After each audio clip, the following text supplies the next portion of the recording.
У них зараз палає хата. Куди вони повернуться зі своїх екзилів? В МНР, в Московську Народну Республіку, чи куди? Для всіх стало таке здивування, що щось не так з каналом «Дощ». УПЦ МП, обшуки СБУ і ця швидкість, з якою відбуваються ці події, не примушують оплесками вітати ці дії. І це ще раз нас вчить, що як тільки виникає якась ситуація, то нею користуються всі – політики, ворог, всі, хто хоче попіаритись. Привіт всім! Це «Інформаційний фронт», вже 15-й випуск. Оксана Мороз, як завжди, представляє платформу «Як не стати овочем». Мене звати Олександра Бабенко, і я представляю платформу «Аналізуй». Привіт, Оксана! Привіт! Ми не бачились чи 2, чи 3 тижні, і, напевно, слід почати зі свіжої новини, яка прийшла до нас з Риги, а саме вона стосується телеканалу «Дощ». Їм таки латвійський уряд анулював ліцензію. Це значить, що цей телеканал не зможе бути в цифрі, в платформах, тобто він не може існувати більше як повноцінний телевізійний канал в цій країні. Для всіх стало таке здивування, що щось не так з каналом «Дощ». Тобто в мене таке враження, що кожного разу, коли в нас по черговому хорошому росіянину виникають якісь такі скандали, то люди такі думають, ой, все ж було добре до цього, а що ж сталося поганого, щось поламалося.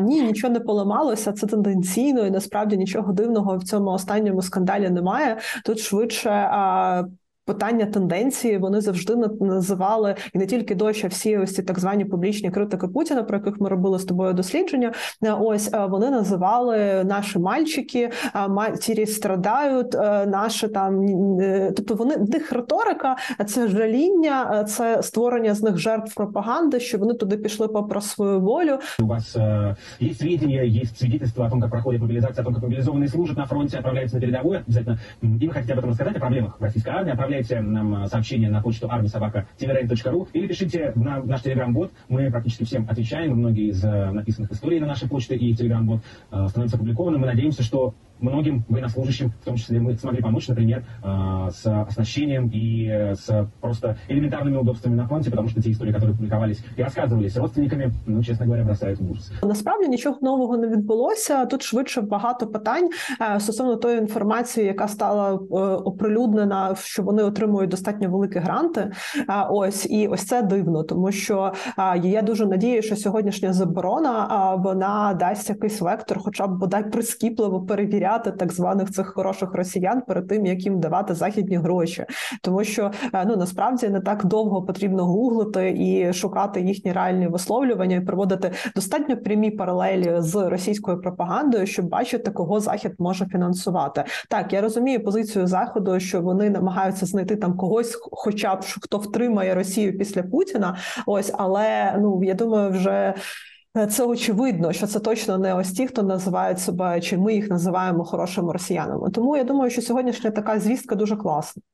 Да, вона дуже класна. Подивимось, як на неї буде реагувати і колектив телеканалу «Дощ», і ті люди, які їх підтримували, бо після цього зашквару і цього випадку ми бачили з тобою, обмінювалися цими скринами, яка була реакція, хтось дякував, хтось сказав, що всі інші не праві.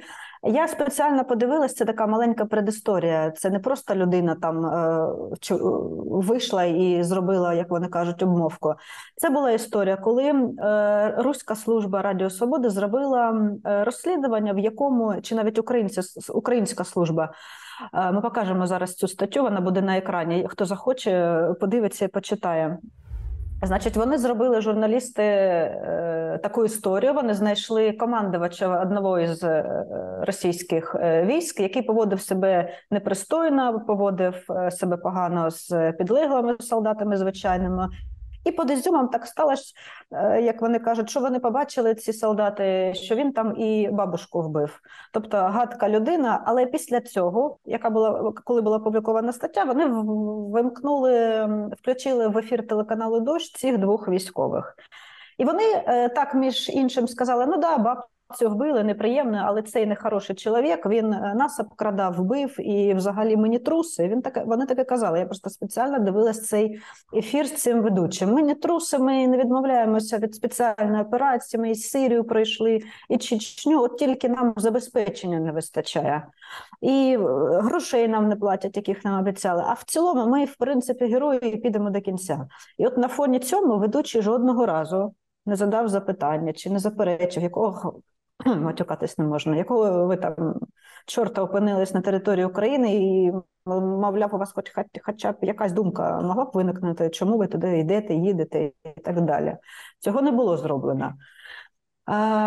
Я свого досвіду телевізійника знаю, що, в принципі, чистих форм не існує на телебаченні. Ти не можеш дати точку зору цієї людини, журналіста-розслідувача, який теж вмикався в той ефір, той висказався, ну і все, закінчився ефір, і ви як хочете, то й розбираєтесь. Ні, якщо ти журналіст, ти маєш задати хоча б пару нормальних запитань, щоб дати якийсь орієнтир глядачам. Тим паче, що ви претендуєте на якусь ліберальність, свободу думки, і ви, о чудо, побігли в Європу від путінського режиму. Цього не було.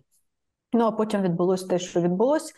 І стосовно Заходу, на їх захист став депутат Європарламенту від Німеччини, від партії Зелених, якщо я не помиляюсь.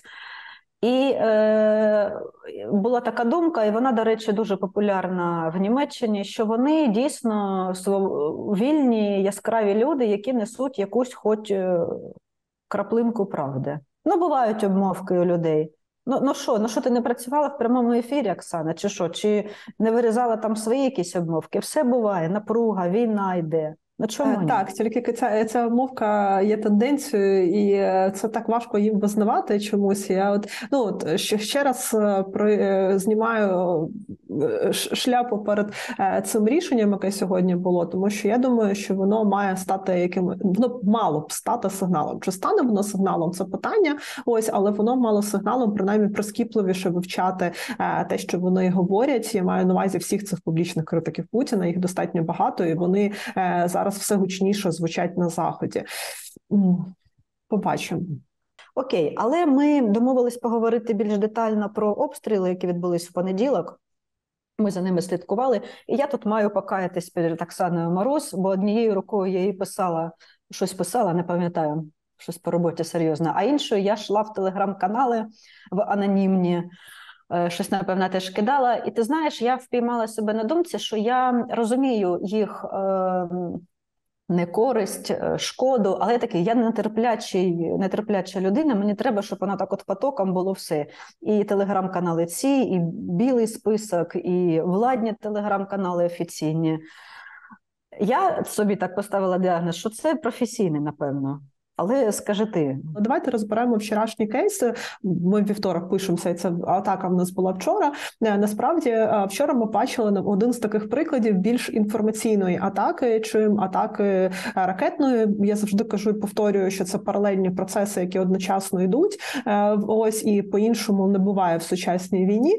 Але вчора був такий достатньо великий акцент, таке враження, що, на щастя, в них, схоже, закінчуються ракети. Я не знаю, скільки їх в них, не моя компетенція, але вчора було видно ось цей акцент на інформаційну атаку, тому що спочатку синхронно всі почали там Киви, Маркови і проча нечість говорити про те, що там ми запустили там 100 ракет, вони всі летять, там буде зараз гуманітарна катастрофа. І це все там на фоні того, що на наших ресурсах з'являлася інформація, що виліт, починання там випуску ракет, і це вже така окрема інфраструктура цих телеграм-каналів, які відслідковують всю цю інформацію і в онлайн-режимі публікують.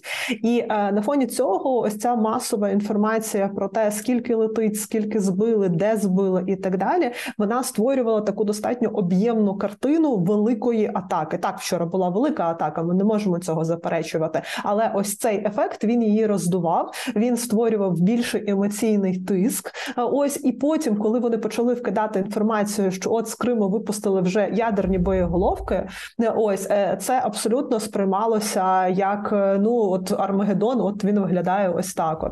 Або коли там розбомбили Київську ТЕЦ повністю і все, ми будемо в блекауті, там скількись там днів і там далі прогнози, це все це підкріплювало. Тому коли ми навіть бачимо якусь інформацію, яка виглядає нам корисною, тому що я так само відслідковую ці пуски, і я вважаю, що ніхто з українців просто не може цього не робити, скільки б ми говорили, що це не корисно, тому що нам потрібна якась точка опори. Ми вчора з Катериною Гольц якраз в цей час записували ефір, ось, і вона про це говорила. Тобто так, це має якийсь певний плюс, але це створює фундамент, на який потім легко накладати ось ці маніпулятивні меседжі. В одну мить в одному з телеграм-каналів прийшло повідомлення в цьому потоці інформації, яка вчора на нас валилась, що ти можеш одним кліком перейти до доступу до радару і фактично онлайн сісти з хлопцями і дівчатами, які працюють зараз на відслідковування цих ракет і незбиття. Зараз в Телеграмі це середовище не дуже корисне, м'яко кажучи, якщо не сказати шкідливе,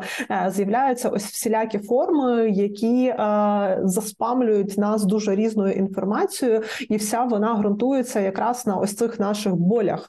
Світло, ракетні обстріли і так далі. І це абсолютно логічно в рамках тої інформаційної війни, яка є, тому що якщо ми умовно побачимо там чергове повідомлення, там ось вам графік світла, а його там не буде, то ми будемо, і там буде блямбочка ДТЕК, то будемо проклинати ДТЕК. Не ось, а не думати про те, що можливо це хтось там свідомо зробив і так далі. Ще одне дурне запитання до Оксани Мороз. А я хочу попросити наших глядачів, слухачів поділитися своїм досвідом споживання інформації саме під час таких повномасштабних обстрілів. Просто напишіть, що робите ви. Що, наприклад, роблю я? Я по телеграм-каналам, по-перше, ти як стрічку відкриваєш, там знак оклику червоний, або такий вогник, типу щось все. А там все, вже і мигалки, що тут таке немає. Тобто вже... Да. І якщо ти помітила, ти точно це помітила, там є карти і коментарі, звісно, коментарі, вони прекрасні, там із матюками, все як нам подобається в такі критичні моменти. Але там пишуть таке: вилетіло з Каспійського моря 3 ракети. Увага! Приготуйтесь, там Київ, Київська область. Потім готуйтесь 30 хвилин і пролетить там над Львівщиною. Це я умовно, звісно, привожу приклади. Що з цими повідомленнями не так, де там хоч якась крапля чи півкраплі правди? Ти знаєш, я впевнена, що там є ресурси, тільки я не знаю, які дійсно можуть мати інформацію від військових і її публікувати, тому що, повторюсь, це дає нам точку опори і абсолютно норм, що така інформація з'являється. Але як тільки з'являється один реальний канал, ворог відразу штампує 10. Це достатньо легко в Телеграмі зробити в кілька кліків для того, щоб дезорієнтувати людей. Це улюблена наша тема про світло. Я чула особисто історії від людей, які не дурні і мали фільтрувати інформацію. Вона звучить так. Що типу я сиджу вдома в темряві, а напроти мене там концерт Поплавського. Все сяє, горить, і музика, люди радіють життю. Чому це в мене нема світла 12 годин, а в сусіда лише 2? Чому в Луцьку все світиться, а в Одесі темно, як в душі Труханова? Що не так з нами, хто ведеться на ось ці вікна навпроти? Коли ми бачимо, власне, якусь проблемну ситуацію і десь там ми якийсь дзвін чули, то ми завжди схильні це дуже просто пояснити. І от зараз ось ці всі фейки, які фейкові відео з поясненнями, там, з малюванням від руки якихось карт, чому там світло має бути у всіх і чому там нам брешуть і там приторговують десь наліво цією електроенергетикою, ось вони, звісно, стають для людей дуже простими, зрозумілими, і вони хочуть в це вірити, тому що знову ж таки повертаємося до конспірології. Людина повірила в одну конспірологічну теорію, і вона з радістю буде вірити в іншу. І коли виходять публікації від електроенергетики, від людей, які дійсно в цьому розуміються, і вони не на 5 хвилин, вони дійсно там складні, там не все так однозначно, тому що це складна система, яка зазнає суттєвих руйнувань, і там не може бути швидких і лінійних якихось відповідей. То людина каже, ні, це все складно, це ні. В основі цього лежить нерозуміння нас, ось цих базових речей в електроенергетиці, в медицині і так далі, як це було по інших речах. Чи можуть вони ось так в нас з'явитися? Ні, не можуть. Але що ми можемо робити? Ми можемо йти до людей, які про це знають. Тобто до енергетиків, діючих, які зараз володіють інформацією. Не ті, які були колись працювали, і зараз на пенсії, і все таке. Тому що вони не в ситуації, вони не розуміють руйнувань, в них немає доступу до цього. Вони тільки вибудовують якісь свої гіпотези. Тому ми зараз покажемо 2 чудових матеріали. Перший, який вийшов не на Економічній правді, це довга стаття. Там дуже детально все описано, і там відповіді на популярні запитання, які якраз і звучать в соціальних мережах, і короткий ролик, який буквально вчора вийшов на телебачення Торонто, де вони так само з енергетикою методиком розбирають усі ці ключові моменти, всі ці закиди, які є в соціальних мережах.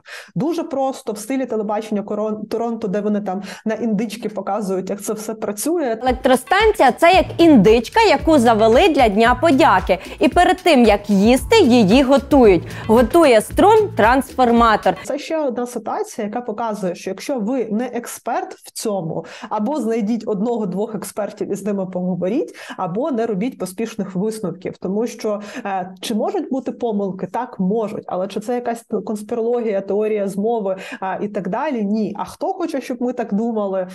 Відповідь, на жаль, одна. Росія, яка хоче створити цей емоційний, психологічний терор більший, чим він є після ударів і після виключень світла. Ну, ще одну таку конспірологічну штуку підкину і попрошу наших глядачів поділитись такими штуками, хто чув чи комусь писали. Це просто цікаво, ми збираємо і потім досліджуємо. Значить, вона звучить так. Ви нічого не знаєте? Мені дядя Вася з електрик мій, той, який тьоті Валі, сестри, муж, зателефонував і сказав, що просто люди, тільки не смійся, лінуються ходити і вимикати світло вручну в тих квартирах, де воно є. Тижнями, місяцями, розумієш? Просто треба підняти жопу, встати і там вимкнути, щоб у тебе світло з'явилось. Все просто. Ну, тобто, що я можу сказати? Ми коли робили дослідження за літо по інформаційній гігієні, ми раділи тому, що конспірологічні теорії відійшли там на другий, третій план. Але от ми дожили до кінця року завдяки ЗСУ і, власне, бачимо, що все вертається. І от зараз ці конспірології, вони, на жаль, повертаються, і вони, знову ж таки, ґрунтуються на нашому незнанні предмету і на незнанні, як це працює. На незнанні предмету і взагалі про, я не знаю, наступний блок буде нашого обговорення, як це назвати, чи відсутність незнання, емпатії, чи просто відбитий мозок, цинізм. Це я переходжу до хейту, який минулого тижня звалився на пташку. Катерина Поліщук – це госпітальєрка, яка пройшла Азовсталь, яка була звільнена з полону в рамках першого великого звільнення. Вона отримала нагороду від президента України, подякувала йому, подякувала щиро, написала пост, і до неї прибігли, як каже Оксана Мороз, в той час прибігли, постучали і почали лити все це звідусіль.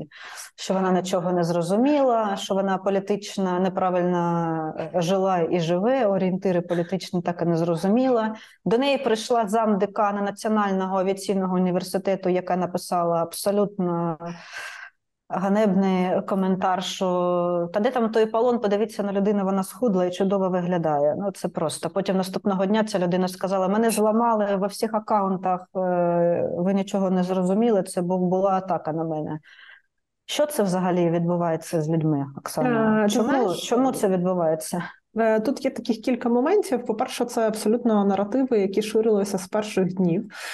І ось цей момент там пташка схудла, поправилась, гарно виглядає після полону. Це були коментарі, які ширилися в момент звільнення. От тільки прийшла інформація про звільнення, почали це писати в коментарях. Тобто поряд писали люди коментарі, чому ви звільнили 250, а не звільнили 2,5 тисячі. Поряд писали про те, що пташка якось гарно виглядає після полону і може це вона була не в полоні, і так далі, і так далі. Власне, все б можна було розглядати як такий негідний випадок і просто там аналізувати його, якби це не було вже такою тенденцією, тому що буквально недавно була ситуація дуже схожа з Масі Наємом. Коли він написав в Твіттері якийсь критичний пост стосовно Петра Порошенка, чи дотичний до цього, тобто я вже не пригадую деталей, ось, і на нього почалася інформаційна атака, яку він пов'язує, власне, з прихильниками Порошенка, ось, і які переходили на те, що він взагалі піариться на своєму пораненні, що він, власне, сам заледве десь там не підірвався і так далі. Ну, тобто там йшла якийсь такий треш, який, просто, негідний, ось. І коли він, і тоді до нього, до речі, прийшли в коментарі і Ірина Геращенко і вибачилися, і сказали, що там це не їхня думка і так далі. І це виглядало як таке щось незрозуміле. Тобто, з одного боку, так, є люди, які там прихильники Порошенка, інші там кажуть, що це не так, і тоді ця атака виглядала, ну, як скоріше, можливо, спровокована Росією. Ну, хочеться в це вірити, тобто, що це там була якась провокація, можливо, там, чи ще щось. Але коли ми бачимо ситуацію з пташкою, то в мене вже багато запитань, що це було тільки якийсь російський вплив, тому що, наприклад, вчора Остап Дроздов написав достатньо такий розлогий допис з абсолютно тими ж меседжами. І в мене тут багато питань стосовно того, що окей, якщо ви очільники там партії чи блогери, які дотичні до цієї партії, чи хтось, хто дотичний до цієї партії, ви бачите, що людину, яка є героєм, яка пройшла все те, що вона пройшла, до неї відносяться і говорять такі речі, як писали в коментарях, вийдіть і скажіть, ми з цим не згідні, ми це засуджуємо, ми закликаємо цього не робити. Тому що робите це ви, чи це вас підставляють, це пов'язано з вашим іменем, з вашою партією, з вашим політичним лідером. Ось, і ви перші, хто зацікавлені сказати «стоп, це не ми», ось, або дати якісь інші аргументи. Коли цього не відбувається, то, власне, висновки, на жаль, робляться такі, як вони робляться, що, значить, в цьому є якась зацікавленість або якась інша мотивація. І так, я абсолютно не виключаю, що до цього доклався ворог. Більше того, я бачила прямі докази, тому що ті ж самі акаунти, які розганяють ситуацію по світлу, вони писали дописи про пташку і розганяли цю інформацію. І тут мені вже не хочеться вірити в конспірологію, що одній і ті ж політичній силі вигідні одне і інше. Про Масю хочу сказати, він в інтерв'ю журналістці громадського Мар'яні П'єцух розповідав з неприємністю болем, що він отримував повідомлення, які містять характер насмішок над тим, що він втратив око. Він пов'язує цю атаку з тим, що він займався справою Катерини Гандзюк, ставив правильне запитання і намагався дістати справедливість в цій справі. І взагалі це була така гучна історія, важлива для всіх нас, особливо для громадського сектору. Тобто він, як адвокат, який пройшов ці круги несправедливості, він має право ставити запитання і п'ятому президенту, і прокурору, я так вважаю. Має право на дискусію, але точно він не заслуговує на те, щоб він отримував ось такого характеру хейт і коментарі. І це ще раз нас вчить, що як тільки виникає якась ситуація, то нею користуються всі політики, ворог, всі, хто хоче попіаритися і так далі. І тому треба дуже добре думати перед тим, як щось писати і робити, тому що це якраз впливає на інформаційне поле.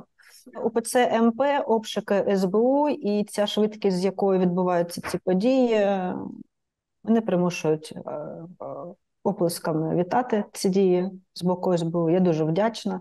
Я давно це спостерігала і зі своїми колегами-друзями. Ми писали на початку війни великі матеріали, які якраз і розповідали про це, що відбувається, чому треба пильніше подивитися на цих людей. Як воно розійшлось в інформаційному просторі, чи розійшлось воно по ковідних цих акаунтах, і чи кричали українці? Мені про українців більше цікаво, бо про росіян я бачила, що вони кричали, ми безбожники, сатаністи, тут все зрозуміло. Як українці сприйняли, не хочу говорити атаку, але такі слідчі дії на території церков УПЦ МП? Тут дуже чітко і коректно треба говорити, що зараз йде боротьба проти системи, яка була і є кістяком ось цього московського патріархату в Україні. Чи свідчить це те, що абсолютно всі священники, вони такі? Ні, не свідчать. Чи свідчить це те, що ця структура є шкідливою для України? Так, і є дуже багато доказів. Тому абсолютно логічним виглядає те, що якщо в цій системі є священники, які за Україну, які проти Росії, які проти ось цієї прогнилої системи, вони що мають зробити? Зібратися зі своїми парафіями і піти, власне, в українську церкву, православну церкву України. Ось, натомість... І на початку я хочу сказати, після того, як Україна отримала Томос і почався цей перехід, багато людей були готові це зробити, але вони потім наштовхнулись на якісь погрози, на якісь маніпуляції, на якісь там ще, і вони просто зупинились і вирішили залишитись там, де вони зараз і залишаються, власне. І багато хто зробив це і пройшов навпаки ці всі обмеження. Тому тут чітко потрібно розділяти. Тобто, якщо для вас там була єдина причина канонічність, то все, це питання вирішене. Будь ласка, є Томос, є Православна Церква України, будь ласка. От, якщо ви за Україну, якщо ви хочете боротися проти Росії, як і кожен українець, то ось вам гідра, яку треба просто вбити, тому що вже доказів, ну скільки ще треба доказів? Ну, тобто, що ще треба знайти? Тобто, цей хлопчик, ось, він був вже, здається, якоюсь там ще однією каплею, яка б мала вже б на всіх подіяти. Тобто, я слухала інтерв'ю Соні Кошкіної, це українська журналістка, головна редактор чи шеф-редакторка «Лівого берегу», яка професійно займається вивченням цієї проблематики, і, напевно, вона найбільш професійно з українських журналістів цим займається, і вона там чітко і дуже толерантно говорила, що в неї там є сумніви стосовно Онуфрія, що вона не може стверджувати, що він там абсолютно 100% промосковський. Так, він це толерує, так, там є багато нюансів, але не можна там всіх там рівняти по Паші, Мерседесу і так далі. Тобто в неї, от дуже рекомендуємо, ми поставимо зараз це відео з її інтерв'ю з «Нового времени», де вона дуже чітко і коректно про це все говорила, і хто дійсно хоче розібратися з цією проблематикою, дуже варто за нею слідкувати. Зараз значна частина вже перейшла з МП до ПЦУ, і я сподіваюся, що цей процес буде продовжуватися, і я, чесно кажучи, не дуже розумію тих, хто продовжує там залишатися. Але що мене лякає в цій ситуації? Що в Москві дуже легко здається розбурхувати оце небажання українців розібратися, тому що українці, які зараз ідуть проти цього процесу, вони хапаються за якісь стереотипи еннорічної давності до Томосу і так далі, і кричать: залиште нам нашу церкву, не протискайте свободу віросповідання і так далі. Стоп. Це абсолютно різні речі. От, ми зараз говоримо не про церкву, не про релігію, ми говоримо про ФСБшну структуру, яка руйнує Україну роками. От, і коли ми говоримо про те, що лаври мають бути в Україні, то ми говоримо про те, що вони нарешті мають відірватися від ось цього всього московського, перестати ховати зброю, перестати переховувати колаборантів і так далі, а стати реально тими святинями, які ви ж і очікуєте, як люди, які віруючі. І насправді питання до СБУ тільки одне: чому так довго? От і все. Наостанок у нас є тема, яку запропонувала Оксана, то є її слово. План Маршалла і план Моргентау для Росії. Ми як справжні українці, маємо завершити цей випуск матюками росіян. Чому я хотіла цю тему підняти? Тому що вона є логічним продовженням того вектору, який вже давно почався. Це війна Путіна, не війна росіян. З росіян треба зняти санкції і дати план Маршалла, тобто дати кучу грошей. Тобто, насправді, це все дуже стройна концепція, яку вони системно просувають абсолютно всі, і просувають з такою характерною для росіян вектором шантажа. Або ви нам даєте гроші, або ми тут вам виростемо ще одного Гітлера, куди вже більше, ось, і ми прийдемо до вас знову з новою війною і так далі. І тут просто я от зараз точно це покажу. Чудовий екс-президент Естонії, ім'я якого я, на жаль, не вимовлю, ось, він дав 14 піар-порад для хороших росіян. Я окреме відео навіть про це знімлю згодом, тому що це от просто варто кожному українцю почути, бо він, даючи ці поради, він насправді показав суть хороших росіян дуже чітко. І в нього звучить дуже проста думка. Ви нас зараз шантажуєте, тобто нас, Захід, який щодня бачить докази звірств росіян. Ми бачимо, що це ви створюєте ці всі злочини проти людяності, і потім ви приходите і шантажом, що ви будете ще більші злочини здійснювати, вимагаєте грошей. Ну, це ж абсурд. Когда Путин не станет, чтобы не возникло нового Путина и нового реваншизма, должен быть изучен опыт западный после Второй мировой войны. Да, план Маршалла. Когда помогали восстанавливать все разрушенные военные территории, помогали восстанавливать гражданские институты, демократические институты, не только у стран, пострадавших от гитлеровской агрессии, но и в самой Германии. Для того, чтобы не было снова этого чувства несправедливости, что победители с нами побежденными обошлись нечестно, и надо им мстить. А что было чувство благодарности, и что было стремление нормально налаживать отношения. План Маршалла нужен будет для Украины, но план Маршалла нужен будет и для России, безусловно. Юлія Латиніна там віляє і каже, ну, може, там, да, план Маршалла це не дуже справедливо, ну, але ж і руйнування це несправедливо, тому давайте десь там посередині зійдемося. А насправді підштовхує до того ж плану Маршалла. Тому, як на мене, от просто...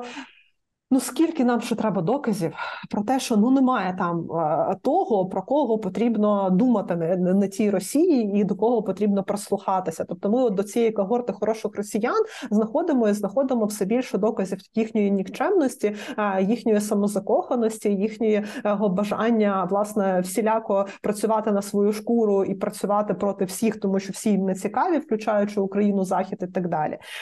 Але тут є одна дуже важлива річ, коли такі радикальні заяви, як я зараз сказала, звучать, в людей може скластися враження, що це означає, що ми там маємо там взагалі зрівняти Росію з землею, і це для нас найкращий сценарій. Ні, це не найкращий сценарій для нас. І зараз я дам лінк на чудове інтерв'ю Валерія Пекаря, який каже про те, що там повний хаос в Росії, він буде проти нас працювати, тому що ядерна зброя, на жаль, нікуди не дінеться. І нам дуже важливо прийти до того сценарію, який був при розвалі Радянського Союзу, коли це плюс-мінус відбулося контрольовано. Так, не все дуже гладко, але плюс-мінус контрольовано, тому що це питання про те, щоб замість одного Путіна не з'явилося таких 10 з ядерними боєголовками. Я хочу тільки нашого з тобою друга процитувати. Ми піднімали цю тему з Портновим, і він сказав правильну річ, що от таких зараз заяв буде все більше і більше. Бо, як каже Вересень, у них зараз палає хата. Куди вони повернуться з своїх екзилів? В МНР, в Московську Народну Республіку, чи куди? І кому вони будуть потрібні? Латиніни, Шульмани, якщо воно розвалиться і все. Може, там не буде там воно зруйновано повністю, але не буде тієї Росії, з якої вони поїхали, це по-перше. Ну, а по-друге і по-третє, головне, що їх сподівання, що можна підкрасити, підмазати, поміняти портрет Путіна на якісь інші портрети, все буде нормально, в тих же кордонах, ну, воно не вдасться. 100%. От і все. Може, ми побачимо від них, може, ми погано думаємо з Оксаною про хороших росіян, а ми побачимо якісь мітинги на підтримку, до речі, такі масштабні по Європі, що вони будуть обурені обстрілом інфраструктури і вбивством українців. Може, нарешті ми побачимо. Може, ми побачимо якісь серйозні дискусії з цими ж якутами, дагестанцями, їх вони захочуть вислухати людей, з якими вони живуть. І знаєш, ймовірність така ж, як побачити зараз з вікна рожевого єдинорога, який йде в мене по вулиці. Ну, от я просто на 99,9% впевнена, що ймовірності вони одинакові. Хоча залишаються 0,0, може раптом. На цій оптимістичній ноті ми завершимо. Я ще раз скажу, що якщо ви погоджуєтесь і не погоджуєтесь, напишіть нам про це, ми все читаємо. Ми теж вам дякуємо, що ви нам дякуєте за україномовний контент. Залишайте посилання, роздуми, запитання. Можливо, іншим разом чи вже наступному році, може в цьому Оксана встигне, ми дійсно поговоримо про цю тему церковну і про ту літературу, яка була знайдена. Мені здається, що цю тему треба ще піднімати, бо запитання від людей буде все більше і більше, особливо коли підуть перші вироки чи арешти і таке інше. Все, завершуємо цей 15-й випуск. Оксана Мороз, як не стати овочем, платформа аналізу. Всім пока. Так, щасливо.